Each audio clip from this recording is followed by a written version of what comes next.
Welcome to the Talkin VAWLS Network. My name is Boogie Bentley. On the phone with Little Birdie yesterday, talking about this Tennessee football team, talking about this Tennessee offense for 2026 and getting a little excited. I get it. 2025 didn't end the way we wanted it to end. However, I look at what this team has coming back in 2026. I start to get a little excited about it. You're returning 4 out of your 5 starters on the offensive line, very possibly returning all 5, starting to hear more and more that Lance Hurd likely back for 2025. You got Deshaun Bishop, Peyton Lewis, Dwan Morris. Go to the wide receiver room. It's loaded with talent. Whatever happens with Legend Bay happens. We're still loaded in that wide receiver room. Guys like Mike Matthews and Braylon Staley. Love seeing those guys prove their worth. So many questions going into the 2025 season. I don't think we have a whole lot of questions about those guys now.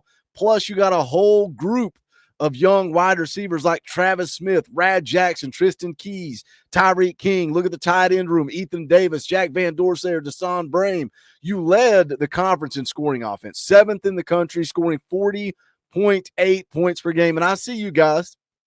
See you in the comments section. I love a good debate. I love a good conversation in the comments section. Some of you were telling me, but Boogie, we didn't play anybody. We padded stats. We only scored against the cupcake teams, although some people don't want to talk about scoring 41 against the Georgia Bulldogs. But guess what?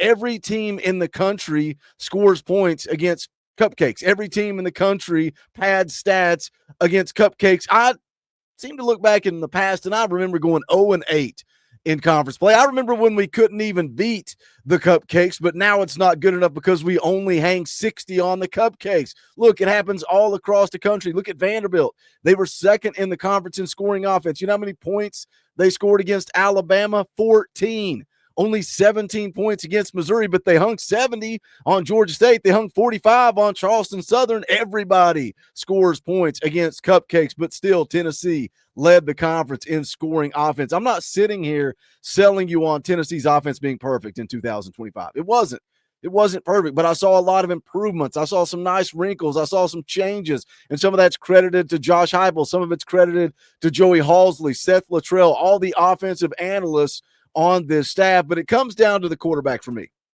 What is Joey Aguilar going to do in 2026? A lot of speculation started in the media asking him about his eligibility and if he wish he had more time on Rocky Top. Very vague with his responses at first, but then he added his name as a plaintiff to the Diego Pavia lawsuit, and I think that shows his intent, his interest in likely coming back to Tennessee. He was asked specifically about it after the Vanderbilt game. He said, I guess we'll see. I'm not sure. I think Joey Aguilar wants to come back.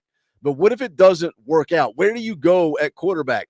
Redshirt freshman next year in George McIntyre, a true freshman next year in Faison Brandon. That's it. Like you don't have enough bodies in that room. You have to have 3 scholarship quarterbacks to go play ball in the SEC. You're going to have to attack the portal, but can you get somebody that's willing to come in and get be a depth piece? Or do you have to go get somebody that's going to come in here and compete for a starting job? Or do you spend the money? Do you go drop the bag on a game changer for all the reasons that I started this video with, all the talent that's coming back in 2026? If you have the opportunity to go get a game changer at the quarterback position, do you go drop that bag? There's an interesting name floating around out there that everybody's talking about that's going to have a pretty hefty price tag, but he's also got some ties to Knoxville. We're going to get into it. We're going to talk about it, but I need you guys to do the YouTube stuff for me real quick. Hit the thumbs up below the video. It's quick, free, easy, helps the channel. I would appreciate it. If you're new here, welcome. We're not experts here. We're not insiders. We're not media. We're not journalists. We don't pretend to be that. What we are is exactly what you guys are. This channel is about being a fan. It's for the fans, by the fans. If you like it, subscribe, click the bell for notifications. You're not going to miss out when we go live or when we drop a video. We're moving into off-season mode. We're still going to cover this bowl game. We're going to do a fan call-in show for the bowl game, a post-game show, a tailgate show, all the usual live shows that we do. But then we're going full steam ahead into recruiting. We'll be doing live commitment videos, recruiting videos, breakdown videos, all kinds of fun stuff. So subscribe, get dialed in, but let's get into it. What's the name? Who we talking about here, Boogie?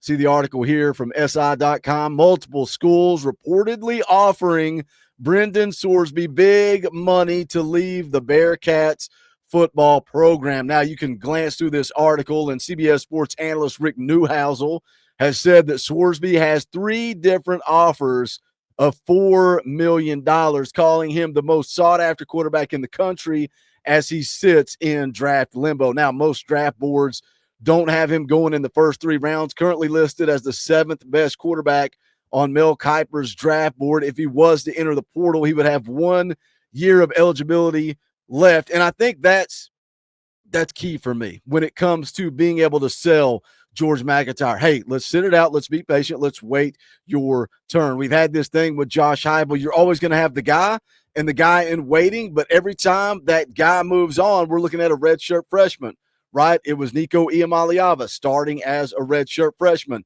And then Nico bounces, and you're looking at Jake Merklinger. He would have been a redshirt freshman. You're lucky to go get Joey Aguilar and see what he's done at Tennessee. But now if Joey is done and Joey is out of eligibility, Merklinger is likely hitting the transfer portal. You're looking at another redshirt freshman in George McIntyre. So if you could bring in a guy like Brendan Sorsby and sell George McIntyre, hey, we're giving you another year to grow, another year to develop. Let's be patient, sit it out, wait it out. But some interesting things about, are you willing to pay George McIntyre, pay Faison Brandon, and pay a guy like Brendan Sorsby? Found a description about him over at on3.com. Says he is 6'3", 235 pounds. He's a dual threat, hard-nosed, electric arm, and a big-time knack for the big-time play. It goes on to say this year he's thrown for 2,800 yards and 27 touchdowns to just 5 interceptions. He takes care of the football. He's also ran for 580 yards and 9 more scores. If he were to leave Cincinnati, he would have a plethora of options. To me, this one is a no-brainer. Big physical signal caller who can do both. Me personally, he would be at the top of my list. Now, Sorsby coming out of high school, he was a 3-star quarterback in the class of 2022, committed to Indiana where he played 2 years, redshirted in 2022 before throwing for almost 1,600 yards, 15 touchdowns, and 5 interceptions in 2023. Transferred to Cincinnati the following year. In 2 seasons with the Bearcats, he's thrown for over 5,600 yards, 45 touchdowns, and just 12 interceptions. Also added over 1,000 yards on the ground and 18 rushing touchdowns. Dual threat, big play ability.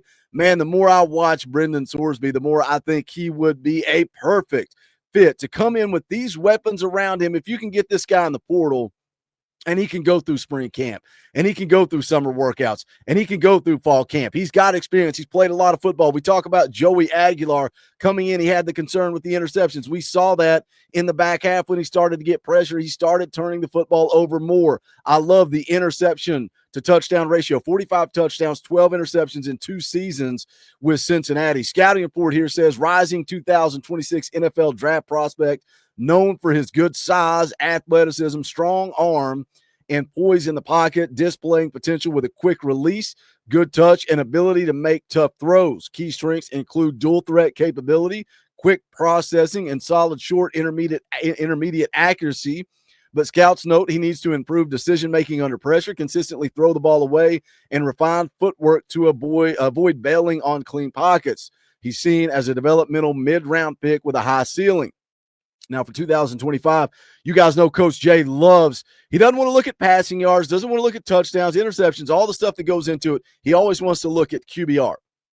That's the thing that stands out to Coach Jay. Brendan Sorsby currently ranked 10th in the entire country in QBR. Now, some of you guys may be saying, Boogie, why in the world are we talking about a quarterback who's not even in the transfer portal yet? Well, after his last game with Cincinnati, he gave this quote. He said, at the end of the day, in this day and age, even if you know you're graduating or you're thinking about going somewhere else, nowadays you're playing and every rep matters, whether you're staying and you're playing for the guys in the locker room or you're playing for yourself. And that's honestly the message. He goes on to say, we're a really close group, put in a ton of work together.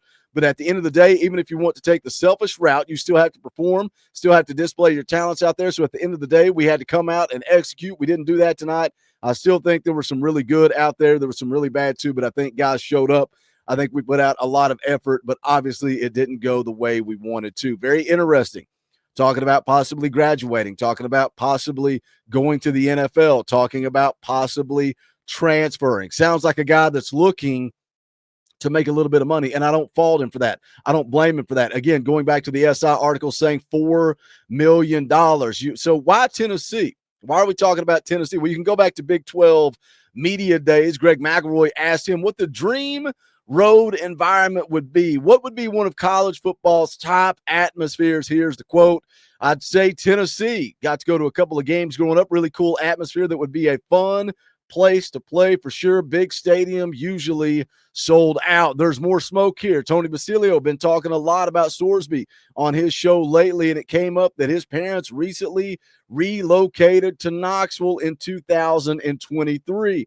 Austin Price followed that little bit of rumor up and said his sister and brother-in-law both live in Knoxville. The parents moved here as well. His brother-in-law coaches and teaches at Grace Christian. He was down here for their football game on his bye week at Cincinnati earlier this year. So family ties to Knoxville, sister, brother-in-law, parents, all on Rocky Top. Would Sorsby be willing to move a little bit closer to his family? But if he does, and Tennessee does go and get him, what happens to GMAC? What happens to Faison Brandon? Brent Hubbs over at VolQuest had some interesting comments, said it's going to be interesting. Do you take a guy and sit George for another year? How much money are you going to tie up in that position to have a couple of guys stand and watch who aren't cheap? That's what I said at the top of the video.